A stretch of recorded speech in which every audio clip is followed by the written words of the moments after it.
Hello, everyone. I'm Melissa McAllister, and you're listening to the Melissa M.A.D.E Show. Now, for decades, I've dedicated myself to helping women break the cycle of dieting, navigate through all the fads, and change their lives through my nutrition coaching. Now, each week, I'm going to talk about everything from deep nutrition, mindset, self-care, the ideal workout routine, tips on how and why to implement intermittent fasting in your life, my favorite recipes that are not only crowd pleasers, but they're actually healthy for you, and so much more. Now, with small and consistent changes, you can defy aging while living a happier, healthier, and more heart-filled life. I'm so excited to show you it's possible with the right strategies that are so simple to adopt.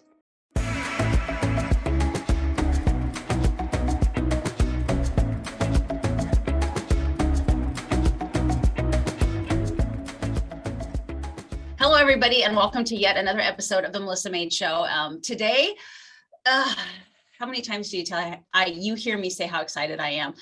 But I just told my guest how I really totally expect to just, if you're not watching the YouTube video, you're just listening to the audio, I want you to envision me with hearts in my eyes and my fingers, tucked underneath my chin, just sitting there in awe, listening to this woman.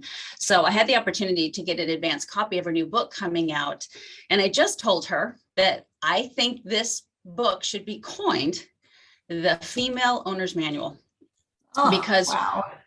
Seriously, because when I went through it, I mean, you guys, she goes through everything. She goes through the hormones, she goes through macro, she goes through nutrient, she goes through anti-aging. I mean, every single thing in my 25 plus years in health and fitness that have been asked is answered in this book. It's kind of mind-blowing. So I'm going to give her a really quick introduction. I could probably gush over her for a really long time, a really quick introduction, and then we're going to get started because I am so stinking excited to hear from her. So here's a quick introduction. So she's a nurse practitioner, intermittent fasting expert, a nutrition expert, and a two-time Tedx speaker. So exciting.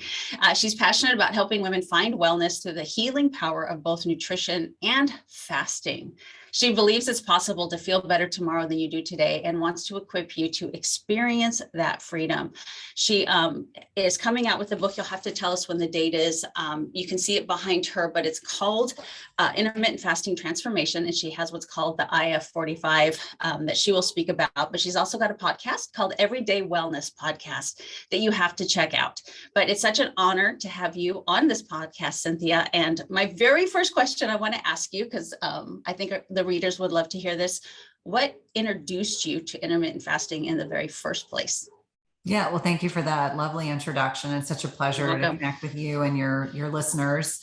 The honest answer was I was stuck. Even though I'm a traditionally trained nurse practitioner and trained at one of the leading research institutions in the United States, no one prepared me for perimenopause. And I ran into it like I hit a wall. And I was doing conceivably everything wrong. I was probably over-exercising or doing the wrong types of exercise, probably not eating enough carbs, not sleeping enough, super stressful job. My whole background's in ER medicine and cardiology. And I had two little kids and a husband who did a lot of international travel. And so when I hit that wall, for the first time in my adult life, I really struggled with weight loss resistance. I was tired. I could barely sleep. I just felt awful. And I'd never had a health problem in my entire life.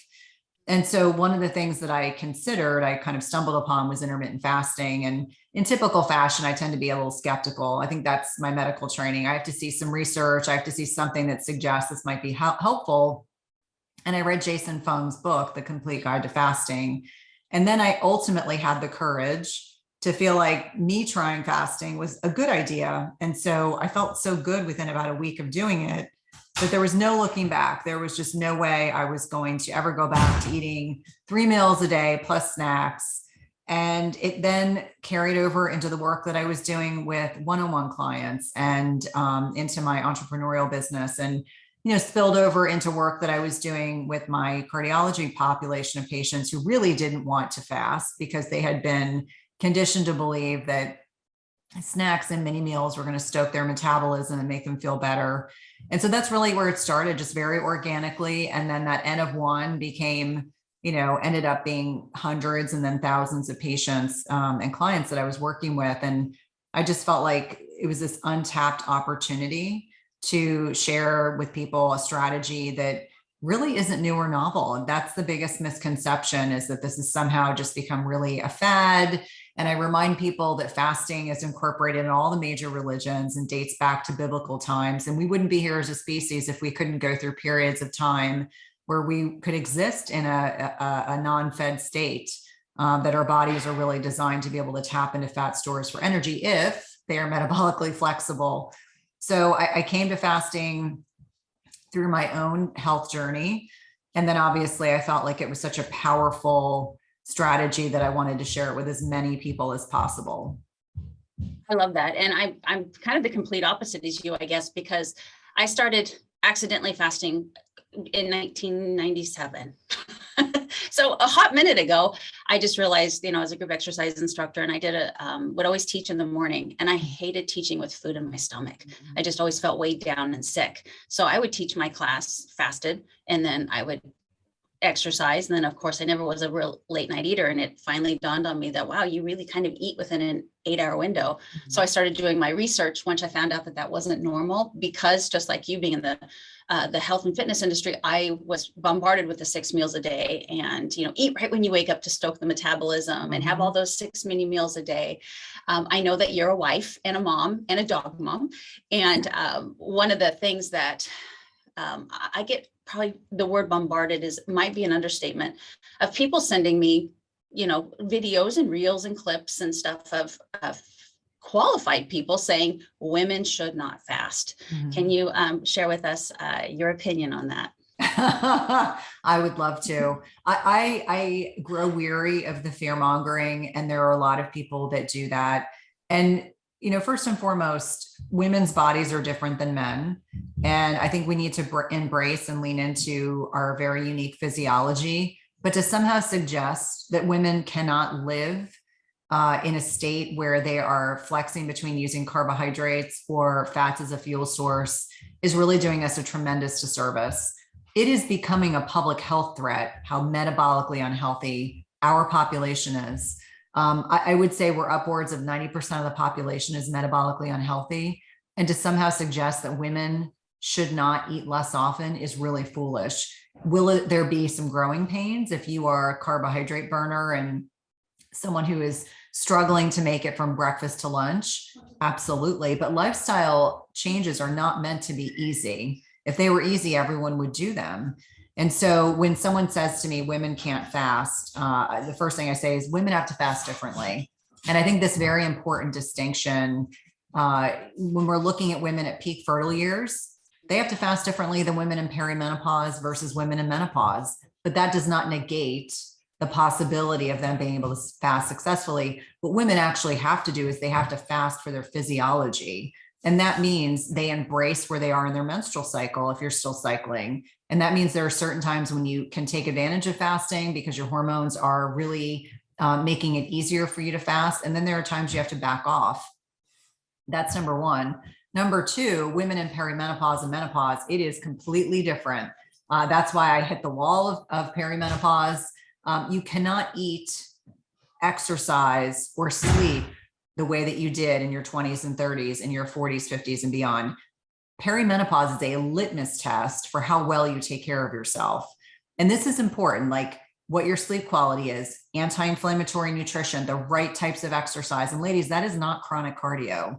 I'm not suggesting that you can't do HIIT or Tabata, but you got to lift weights. And we can talk about why that's so critically important. But I would imagine your listeners are already pretty savvy with that. And we have to manage our stress. And if we don't, it is going to make perimenopause, the 5 to 10 years preceding menopause, far more challenging than it needs to be. What I want people to be able to do is to plan for how they have to fast differently in perimenopause.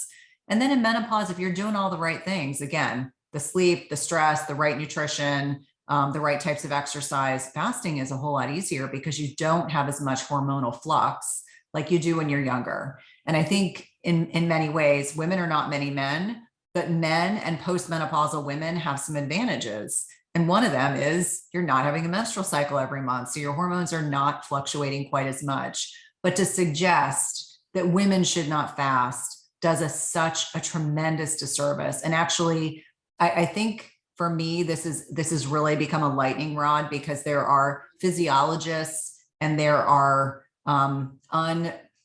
unaware healthcare professionals who are out there denigrating fasting. And I remind people, we would not be here as a species if we could not go for periods in our lives without food.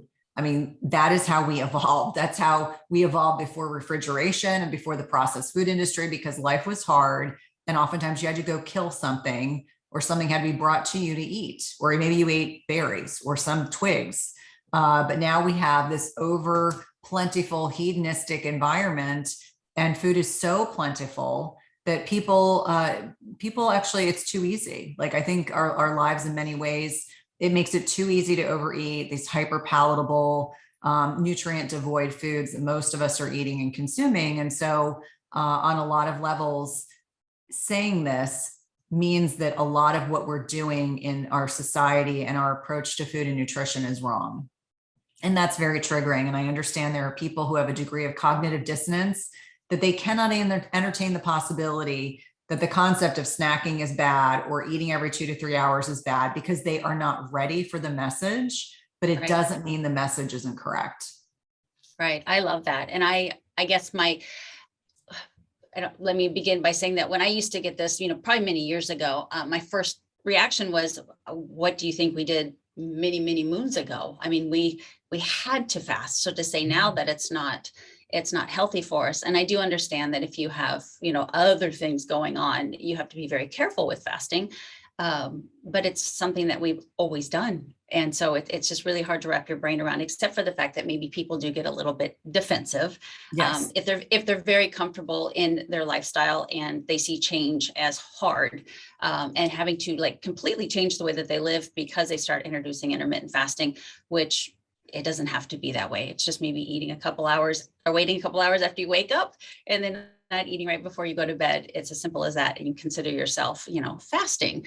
So one of the very big topics when it comes to intermittent fasting is how it can aid in weight loss. And obviously with women, it's a little bit different, but, and I want you guys to know before I go on to, one of the amazing things about this book is she has sites for all the references of all the studies that are done that she speaks of. So it's obviously just not her opinion. She's done her due diligence and all of the research, and gives you all of the information and the places to go to study up on that if you want more information, or if by chance you're a little bit skeptical, you can read the vast amount of studies that she has in this book.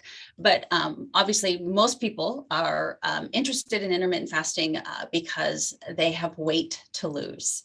So can you give the followers just a couple of tips on how to incorporate intermittent fasting for weight loss? Yeah, well, I think this is actually where people are curious about fasting. They want to change body composition. They want to lose weight. And for some people, it's as simple as all they have to do is fast. They don't even have to change their diet. I have women that have done this program who are 10 years into menopause, as an example. I've got lots of younger women too, who've said I gained 10 or 15 pounds in menopause and never got rid of it until all I did was just change the hours in which I ate. And all of a sudden the weight came off. So I think from a lot of different perspectives, I'm acutely sensitive to this. But I think on many levels, for most women, it's not just eating less often, it's changing the way that you eat. And I do talk about anti-inflammatory nutrition. I do talk about the fact that for a lot of women, things like gluten and dairy for many women in their 40s and beyond really are inflammatory foods. And they are before them, but maybe we're not as cognizant of that. So I talk quite a bit about removing inflammatory foods. Obviously, my plan really encourages women to go lower carb. I'm not saying ketogenic. I'm saying lower carb. Average American consumes 200 to 300 grams of carbohydrate a day, which means there are a lot of people eating far more than that, many eating less. But I do encourage women to go lower carb, especially if they are north of 35. And it doesn't mean I'm anti-carb. It just means high quality carbs. So non-starchy vegetables, low glycemic fruits.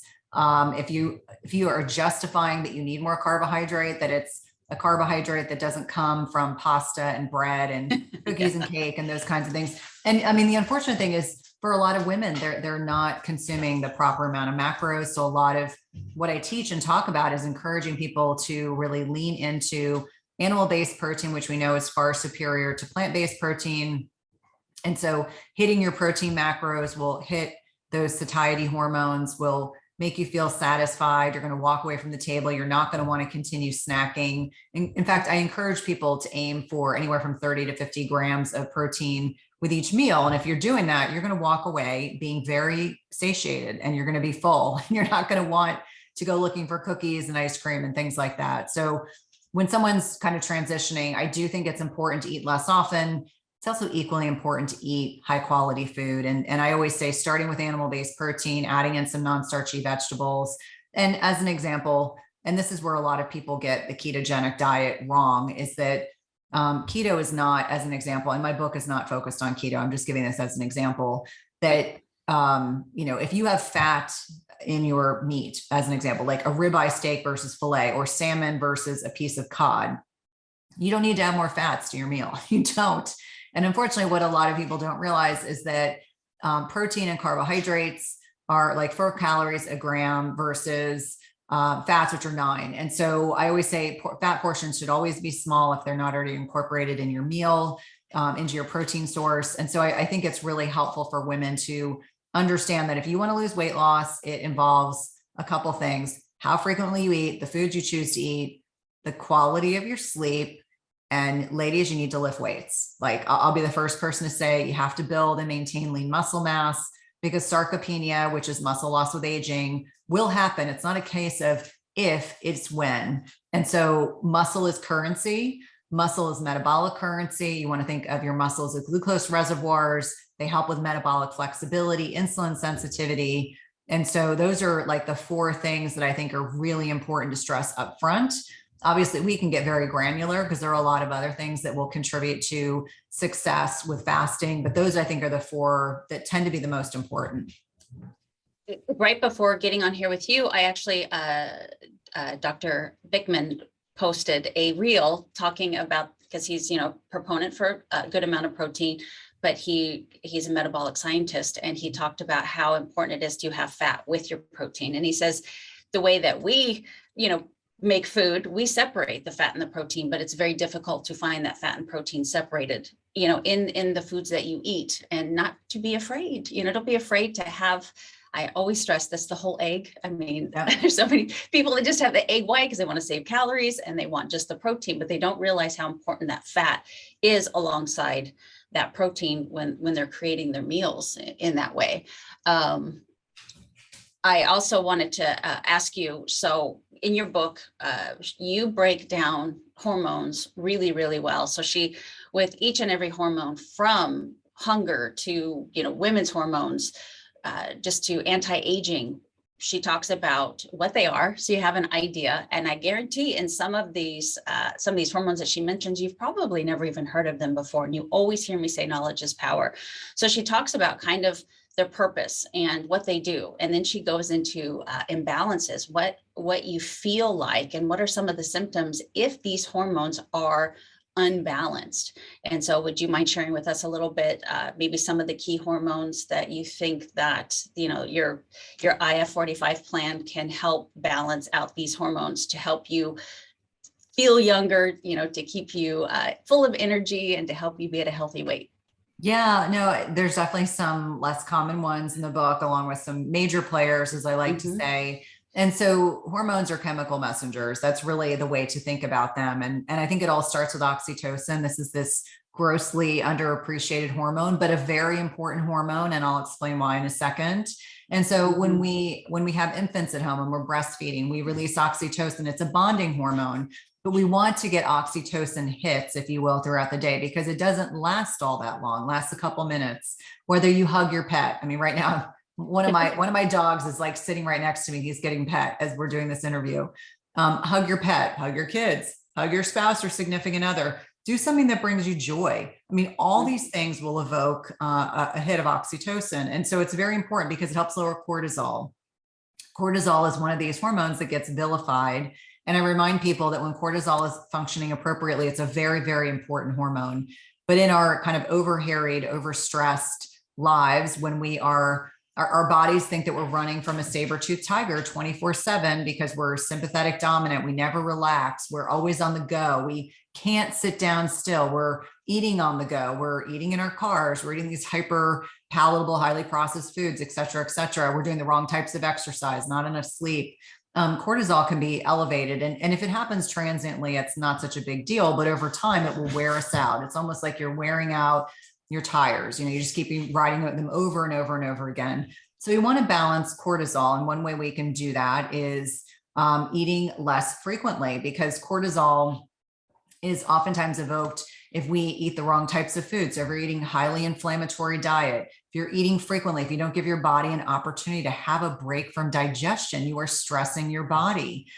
Eating late at night, eating before bed will dysregulate melatonin, which is one of these key hormones for sleep. The melatonin and cortisol work in opposition. So if one is up, the other's down, and vice versa. I also think about another big hormone called insulin. You mentioned Dr. Ben Bickman, who actually wrote an endorsement for the book and is an insulin researcher, and he's absolutely brilliant. I love everything that he does. And so he's taught me so much about insulin. Insulin's not an all bad hormone, but if 88.2% of our population is metabolically unhealthy, most of us have an insulin resistance problem. And insulin resistance can show up in a lot of different ways. For women, it could be infertility, luteal phase defects, PCOS. It could be high blood pressure, insulin resistance, leptin resistance. Those are just a couple things. But it's important for people to understand that we can improve insulin sensitivity by fasting for our cycle, meaning the first 2 weeks of our menstrual cycle, when estrogen predominates, which is an insulin sensitizing hormone, we have more ability to fast than we do in the latter part of our menstrual cycle. So when it comes to insulin, it can definitely be mitigated by fasting appropriately for our menstrual cycle. And obviously, if you're menopausal, you don't have as much hormonal flux, so you get a bit more flexibility. It's also important for people to understand that insulin is secreted in response to our blood sugar going up. So we want to make sure that we are eating properly, which means we don't ever eat carbohydrates by themselves. We are eating protein to mitigate protein and fat, or protein and carbs. That's always my methodology, that you want to make sure you're eating for your blood sugar. And those types of food choices together, those duos, are going to allow your blood sugar to be better stabilized. And it's going to allow for less insulin secretion. Remember, insulin's job is to move blood sugar. I'm over simplifying this, to move blood sugar from the bloodstream into the cells. And so if you're insulin sensitive, it's able to do that rather effectively. We want to understand that we want to keep our insulin levels low in between meals, because then our body is able to free up a different type of fuel, not just sugar, but can fuel up fat in the form of ketones to use as fuel. And it's a really important distinction for people to understand. They come to intermittent fasting because they have a desire to lose weight or change body composition. But a lot of what people start to realize is how much mentally clearer they are. And it's because their body is able to free up these ketones. And one type in particular, beta hydroxybutyrate, diffuses across the blood-brain barrier. So super, super important for people to understand. So those are three hormones that they're ones that I think of as the major hormones, and then downstream effects of sex hormones like testosterone, estrogen, and progesterone are super important. Satiety hormones like leptin and ghrelin that work in an inverse relationship to keep our hunger cues and our satiety properly managed. And oftentimes when people are insulin resistant, they are also leptin resistant, which means they can sit down and eat a major amount of food and their body does not recognize how full they are. Right. And oftentimes, again, it's related to food choices.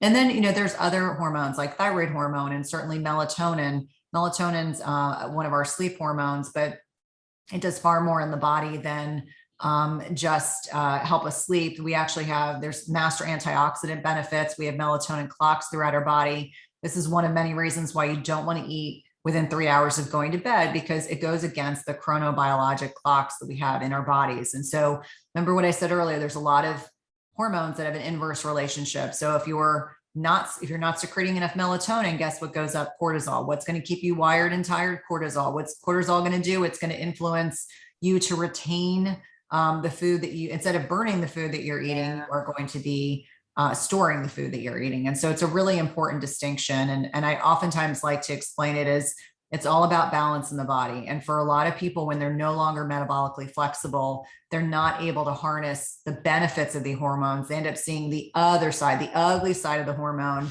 that can be a source of tremendous frustration. But intermittent fasting in many ways can help regulate and better balance almost all of these hormones, including the sex hormones in particular. Oh, I should be writing all that. I have so many questions for you, but you look 30. So thank you. You just made my day. I know that, obviously what you're practicing, you're preaching, especially slowing aging, is working. I just turned 48 myself, and I have been an intermittent faster for well over 20 years. And I had my blood work done not too long ago. And the doctor said I'm not even in perimenopause yet, that my hormones are very balanced. And I don't feel like I'm an anomaly, especially if you look at my family. I do really attest that the healthy intermittent fasting that I've done for so long and trying to eat better. I also am not a big gluten and dairy fan. I'm just really trying to, very fibrous, nutrient dense carbohydrates, proteins, and fats. That it is easing me, and knock on wood that, it doesn't change tomorrow, that this change in life for me that is going so far, is smooth sailing. And I hope that it continues that way. I wanted to ask you I didn't see it in the book yet. If you mention it all, or what your beliefs are when it comes to, and maybe you can elaborate past this question on, because you do mention a little bit of extended fasting. Do you believe in like circadian fasting? Is there, kind of generally speaking, times that you think are better, especially for women when it comes to fasting versus men, or, that it doesn't really matter as long as you do have that 16-hour, 18-hour, or 14-hour window of fasting? That's a great question. I do believe in chronobiology. In fact, this is the one thing the pandemic has reinforced for me, is that my body does better when I eat earlier in the day. So I generally will break my fast brunch time. 10, 11 o'clock is when I break my fast. I end my feeding window by 5 or 6 o'clock at the most. And I trend the data on my Oura Ring. I trend the data on my CGM, my continuous glucose monitor. I like data. I'm a gigantic data nerd. This is probably not a surprise for anyone who follows me, but I like that information because it reinforces good habits for me. Yeah. That if you're within a 3 to 4 hour window of bedtime, it is a time when your body really doesn't want to be digesting food. We become more physiologically more insulin resistant as the day goes on. So if you're going to have your carbs, have them earlier in the day.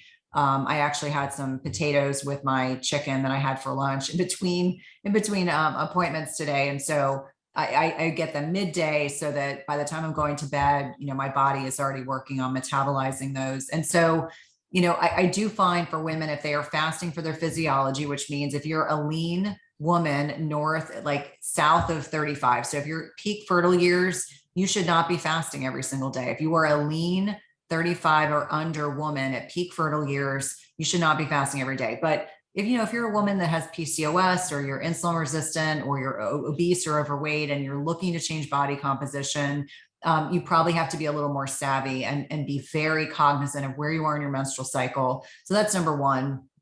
Number two, perimenopausal women, 5 to 10 years preceding menopause.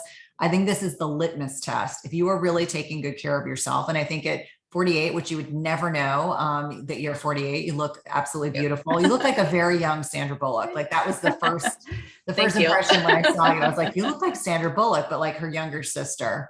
And so I think, when I think about perimenopausal women, again, the same thing goes back to anti-inflammatory nutrition, sleep quality, exercising properly, managing your stress. And again, cycling around your menstrual cycle in terms of, the first half of your menstrual cycle, you're going to have a lot more success than you will the week preceding your menstrual cycle. And then menopausal women, all bets are off. You don't have as much hormonal flux. You get a little bit more ease to, leaning into a fasting regimen. But it's amazing to me when women talk about hot flashes, whether they're in perimenopause or menopause. We know based on research that they get the worst vasomotor, they call them vasomotor, hot flashes, are generally the people that have the greatest blood sugar dysregulation. So you might be insulin resistant, you might be diabetic. And so I tell people, that suffering during perimenopause does not have to happen if you are doing and taking care of yourself properly. And so, yes, I do believe in chronobiology. And really, that just really speaks to honoring our cortisol, melatonin rhythms. Cortisol is highest in the morning, it ebbs and flows throughout the day and is lowest at night. And melatonin is supposed to kind of start being secreted in the latter part of the afternoon, throughout the evening. And I think it's one of those things that if you're honoring your physiology and honoring chronobiology, you're going to get the best results. But I acknowledge not everyone can, have the flexibility that I have in my day-to-day existence. I work for myself. I'm now an entrepreneur. I'm not in the hospital. And that may not be feasible for everyone. So finding what works for you, your personal circumstances, is something I really encourage women to lean into. And it is not selfish. I remind my kids, I have 2 teenage boys and a very athletic husband as well. There are many nights that I will sit down with them while they're eating dinner. I've already closed my window and they understand why I fast. And they understand, like, mom doesn't feel good if she eats dinner at 7 or 8 o'clock at night. I just don't. And I refuse to, this is just my feeling. At the stage of life that I'm in, I refuse to eat just to make at a time when it is not convenient for me, just to appease other people. So very often, my biggest meal of the day is lunch, which is again aligned with chronobiology. And then I have a smaller meal later in the afternoon before I close my feeding window. But that works for me. But I encourage everyone to find what works for them. Funny, my next question was going to be, you're professional, you're an author, you're an entrepreneur, you're a mom and a wife. So how do you, fit your fasting? Because I've seen a lot of people like, I feel guilty not sitting down and eating with my kids. And I said, you could sit down and have, a sparkling water with lime, and it's the conversation at the dinner table. It's not necessarily the act of eating. Mm-hmm. So you answered that for me, and I appreciate that. So people always love to hear or have examples of the people that they're learning from, how they do it. And I always preface, which I'm sure you will hear in a second, that what works for you or what works for me is not necessarily going to work for the next person. But I hear you say, and you said in the book that, snacking isn't necessary. And I'm just curious, and I'm sure my audience is as well. Are you a 3 meal a day person, a 2 meal a day person? Do you do M.A.D.E, 1 meal a day? Do you do extended fasts? What's your protocol kind of for fasting? Yeah. I mean, I probably would answer this differently now than I would even 3 years ago. A lot of people know my story, but 3 years ago, actually right now, I was hospitalized for 13 days. And so that was the longest unintentional fast in my entire life. I lost 15 pounds. I was very sick. I have never, since I left the hospital, done another really long fast. I don't ever want to. So the longest fast I will do now is no more than 48 hours. I just honestly, you start to see a law of diminishing returns. If you're at a healthy weight, you do not need to do prolonged fasts. I just don't see the value in it. Actually, Dr. Ted Naiman and I were having a conversation about this, and he felt the same way. He's also very lean and also about the same age I am. And so I think that the decision about figuring out what is the right fasting schedule for you comes down to a lot of things. When you're first new to fasting, you got to get the basics down. I would say it's like putting training wheels on. And then when you're ready to ride the bike all on its own, you take the training wheels off. And so I want women to move into a position where they're getting fat adapted, where they can flex between using fats or carbohydrates as a fuel source. I think that's number one. Number two, it's really finding what works for your lifestyle. When I was seeing patients in the hospital or in the clinic, I could not be eating at the times I eat right now. I would really be governed by when I was able to stop seeing patients in the middle of the day or at the end of the day. Mm-hmm. So I acknowledge that I have a lot of flexibility that may not be the same for a lot of other people. I think on a lot of levels, M.A.D.E is a strategy that I think is fine if maybe you ate too much, you're on vacation, you're trying to kind of buffer, just a pig out fest or Thanksgiving holidays, etc. Yeah. I don't love the concept of M.A.D.E for women. And I'll tell you why, because you are not going to be able to get in enough macronutrients in a short window. It is impossible. Absolutely impossible. I mean, you would have to stuff yourself to get 100, 120 grams of protein in one meal. You would be miserable. Very hard. So I think that it's fine if it's in every once in a while, or, I use the term PRN as needed. I think that's fine. I do like women to get at least 2 meals in a day. I do have some very, very fit women who get in 3. And I think it really depends on the individual. I personally get 2 solid meals in every day. Sometimes I might get a third meal that could be, bone broth. It could be a high quality protein shake. I'm dairy free, so finding a decent protein shake for me has been a work in progress, because most of the plant-based ones to me taste terrible. No offense to anyone who prefers that. So I think it really comes down to, what have I done that day? If I lifted weights, I'm probably going to have 3 protein meals. If I didn't, like today, I just did HIIT. So I already finished my second meal. We'll see how I feel later in the afternoon. If I feel like I'm hungry enough to justify more food, if not, my window gets closed. I'm completely aligned with that. But one of the problems that I find is a lot of women, because we've been conditioned to lean into frequency of meals and snacks, that they don't ever get hungry. So they aren't able to differentiate between true intrinsic hunger versus boredom versus, kind of apathy, like, oh, it's 12 o'clock and everyone's eating lunch, so I'm gonna eat lunch too. Yeah. So I think really leaning into hunger cues, like I can differentiate the hunger I feel when I'm lifting weights versus boredom. And so I'll give you a good example. We moved multiple times in the midst of selling a house, building a house, and living in rentals. And so for about 6 months, I was out of the habit of going and doing strength training in a good quality gym. And so when I got back into the habit, first of all, it was torturous, like it is anytime you start doing lifestyle stuff. It's like, okay, I have to go to the gym. I have to put my shoes on. I have to just do it. It's like ripping off a Band-Aid, just do it. So now I'm back in the habit of lifting 3 or 4 days a week. And so my hunger has picked up, which is not surprising. And so this morning I got up and I was really, really hungry.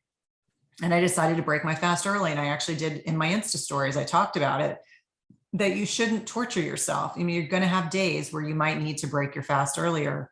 There's no, intermittent fasting is not designed to torture people. And I think a lot of people get very rigid and very inflexible. And so one of the key tenets of the book is really talking about like leaning into what your body telling you. Like I was very thirsty this morning. I was very hungry this morning. My blood sugar, because I have a continuous glucose monitor, was lower than it normally is, which I suspect was because I'm depleting more glycogen and my body's, going in and, creating more muscle. And so I said, okay, today I'm going to feed myself earlier, and I'm going to feel absolutely no guilt, and I'm going to enjoy everything that I do. And it was absolutely the right choice. So I think that on a lot of levels, there's always curiosity about what I do, but I always tell people, you do you. Find what works for you.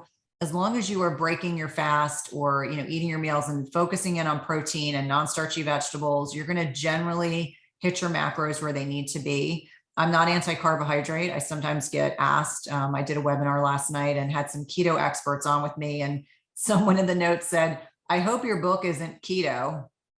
I said, no, but I will talk to you about being lower carb, because if you are perimenopause or menopausal, you cannot eat like you did when you were 20. In fact, my reels today was talking about that. You can't eat like you're 25 when you're 45. And that's just a fact. So carbohydrates, quality of carbohydrates, portions of carbohydrates suddenly become very important. And that's just a fact. And, understanding that we become more insulin resistant as we get older. We become more insulin resistant as the day goes on. Really being smart about the quality of your carbs, when you're going to eat them in portions, can go a really long way. And the more weight you need to lose, the more insulin resistant you are or diabetic, the more likely you have to restrict some of your carbohydrates. And that's just a fact. Like I say to people all the time, like for anyone that's listening, find out what your triglyceride level is, find out what your fasting insulin is, your uric acid, all really important markers of metabolic health. I just interviewed David Perlmutter on the podcast, and uric acid wasn't even on my radar, because I was like, I only think about it in terms of gout. And what the big takeaway was, you want a uric acid level less than 5 for metabolic health. So thinking, strategically, that you have work to do if you get some of these metabolic markers drawn and they're not optimal. Right. That is critically important. Like know your risk, know where you're supposed to be, and work towards it. I think that's really, really important. And it's very different for each one of us. Like I can eat bananas and tropical fruits and it doesn't impact my blood sugar very much. But if I try to eat a plantain, which I love, totally the opposite. So, finding out, which is why I think glucometers and continuous glucose monitors are really important to at least, even if you use it for a month, the awareness you will find about your food choices, the impact of stress and sleep, et cetera, is huge. Yeah, I agree. That was when I wore continuous glucose monitor for many months, and that was ridiculously eye-opening for me. So I have three really quick questions for you, and then I'll let you go. I know how busy you are.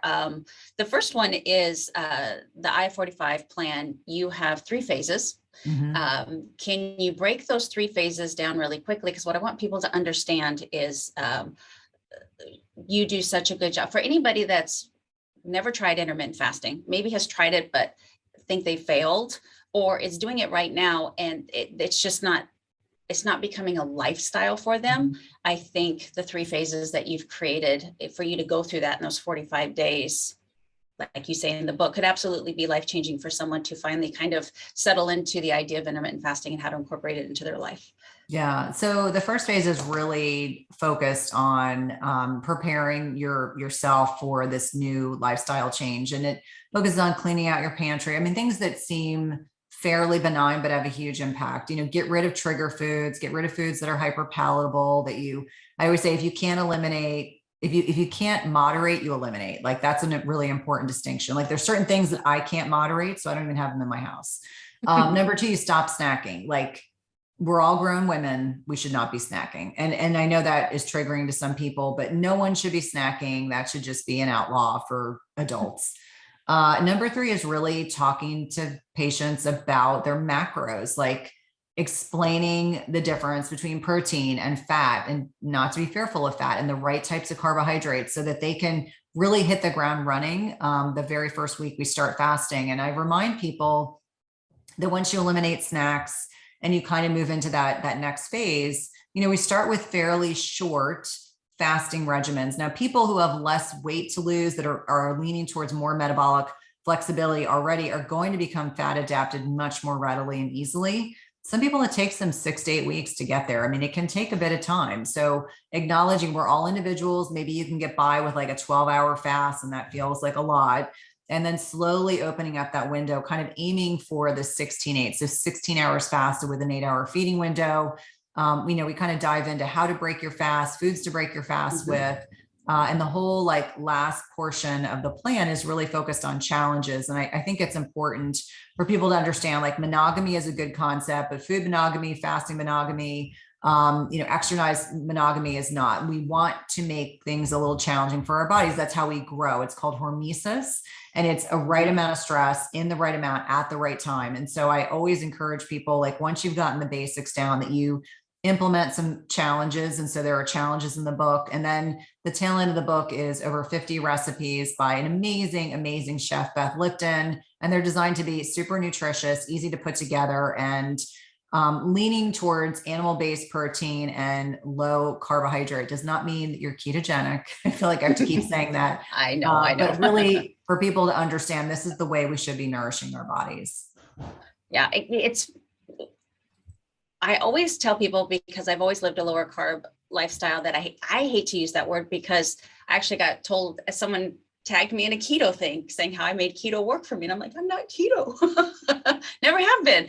But I understand because we do eat the 200 to 300 grams of carbohydrates a day, that we have to say lower carb, because we're talking lower carb than what's the norm. But when you're talking about what's best for the body, it's the right amount of carbs. It's not lower carb. It's the right amount of carbs. Right. So it's very hard.